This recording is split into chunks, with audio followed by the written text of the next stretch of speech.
Hey, welcome back. It's good to see you guys.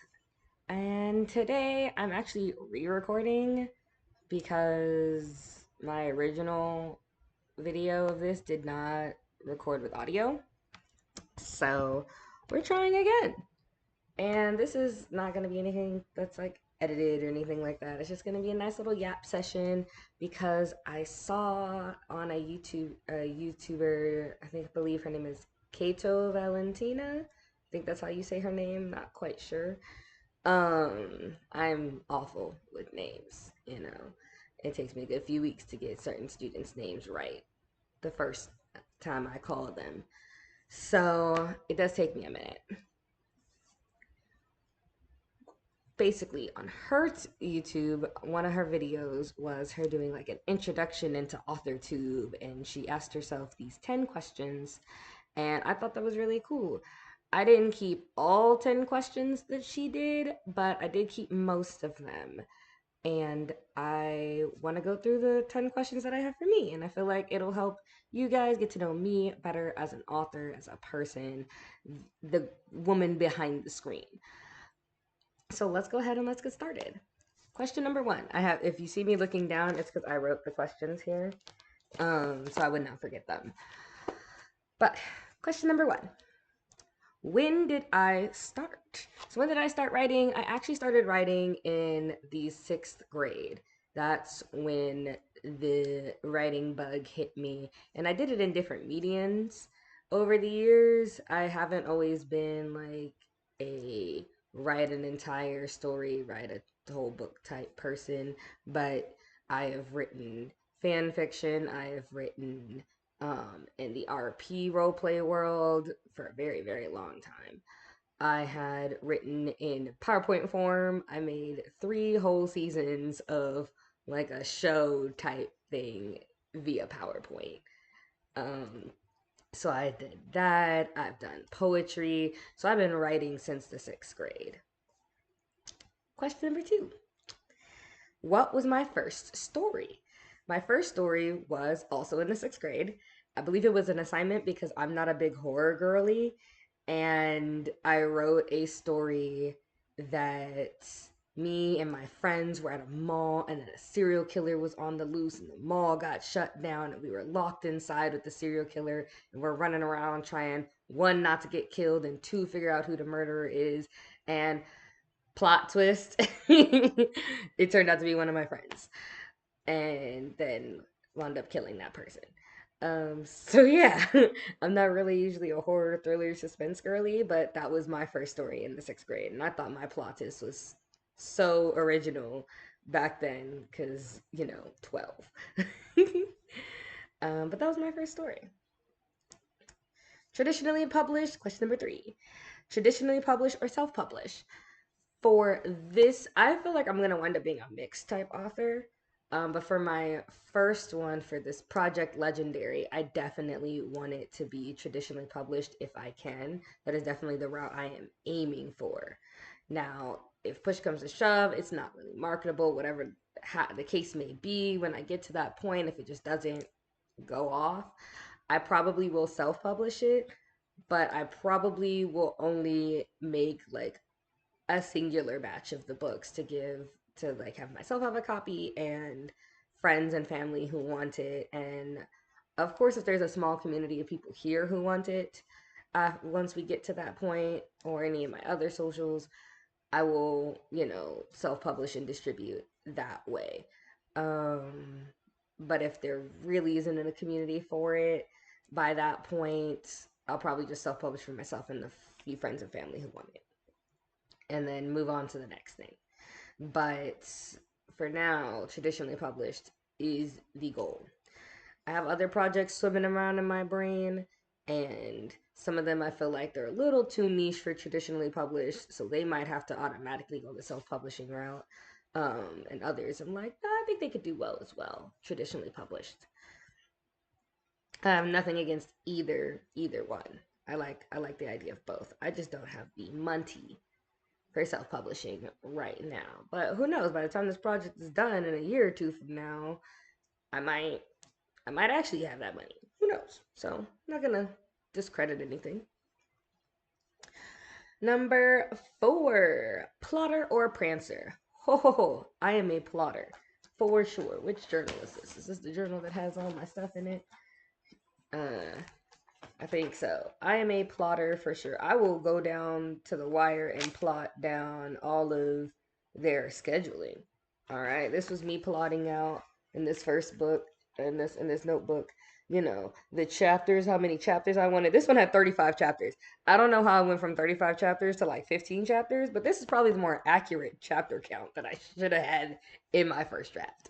But I was breaking down which ones chapters are going to be all about the main story, which ones were going to be about the side story number 1, side story number 4, all that kind of stuff.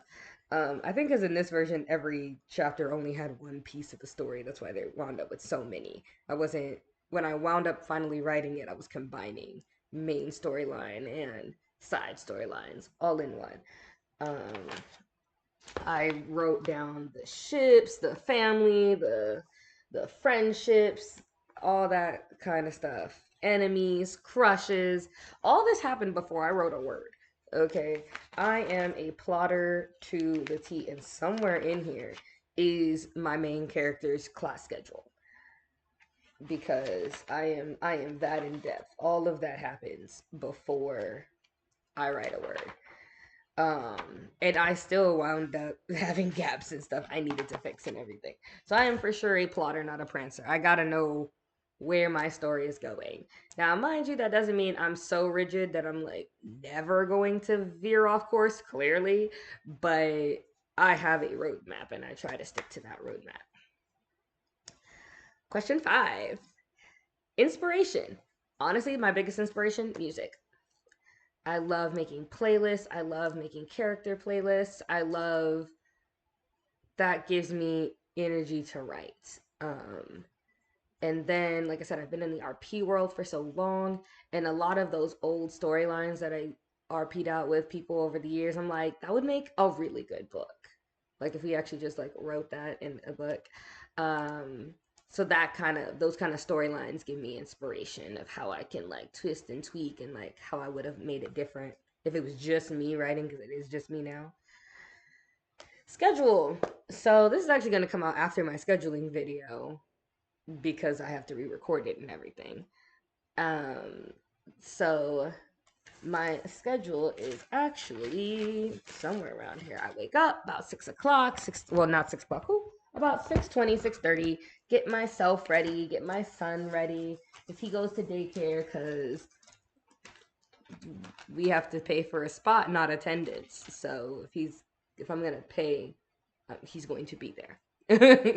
Now, mind you, that's not to say I won't take him out early some days. We can have fun, do cool stuff together, go to the park, go to the zoo, aquarium, different kind of stuff. But for the most part, he will be there almost every day for most of the day, because that's what I pay that for. So that I don't have to lose a spot when I go to work and then he has to be there. But I go from there. I really don't know what I just did with it, and I need it because I am not a person who is good with just remembering stuff. That's why I wrote it down. And it was just here. Ironically, as much of a plotter as I am not organized. Not an organized individual. When I do finally set up a space to write and do a desk space and, do that cool stuff, way down the line, the area will, if it is needed, is only for y'all. If it is needed, is only for you guys. But basically, from what I can remember, I do off and on. So get him ready, get him to school, have my cup of coffee. Got that right here. Whoop, whoop. Usually caramel, my favorite. Clean a little bit, write a little bit, clean a little bit, read a little bit, clean a little bit. I do the back and forth because I gotta keep the house neat. I'm here all day. It'd be a shame if it wasn't neat and I was here all day. But I have reading and writing goals that I want to hit, so bouncing between about every 30 minutes. Like I said, it'll be a little bit more in detail in the scheduling video.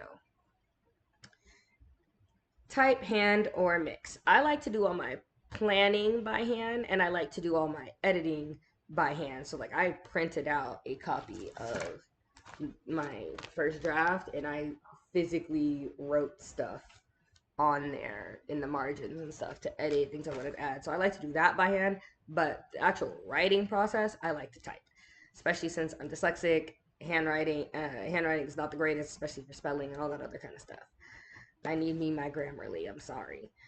Um, where do I write? Right now, I mostly write on the couch or my bed via my laptop. I have two desktops, but one of them does not work anymore, and the other one, I don't know.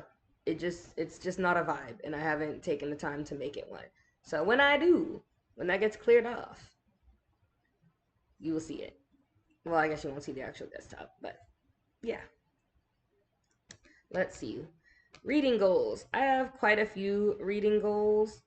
That might turn into another video, but I am currently reading The Secret Life of Maggie Gray, Mythos, and Circe. These two are via audiobook, and this one is a physical book. I do prefer to read physical books, but I also don't have the money right now to buy all the physical books of stuff that I want. So like I have the entire Maggie Gray series on Audible and Mythos is free on Spotify. So cuz I have Spotify Premium already. So I'm going to try my best and keep with the audiobooks just because right now it's more cost efficient, but I do plan on getting these books eventually. And I'll do more on my reading goals when I do my bookshelf showcase. I just got a new bookshelf and I'm slowly but surely moving my books and stuff onto here, me and my husband's. So that'll be in that video later down the line. And then my goals for here, honestly, like I said in my very first video, it's mostly about accountability. It's mostly me documenting my process going through this. It's mostly to build community with other people like me, authors going through the process, going through the trenches, going seeing how it goes. All right, the wins, the failures, all that good stuff. I want to share all of that with you guys. And like I said, I need an accountability partner, whether this be in the form of you actually talking to me in the comments, which I would love, or just me saying, hey, I'm going to upload this video by Wednesday and this is what I want to have done. And did I get it done? Did I not? But the video is getting uploaded regardless. Like I said, the only reason this video is different is because I did not realize until like 2 days after I posted it that there was no audio. And I don't know why there was no audio. It is the only video that was like that I recorded that had no audio for some ungodly reason. But that's all I have for today. Those are my 10 questions. So peace. Go ahead, like, subscribe, do the bell if you extra love me and want to know anytime I upload and continue in this journey with me for Project Legendary. Thank you. See you next time.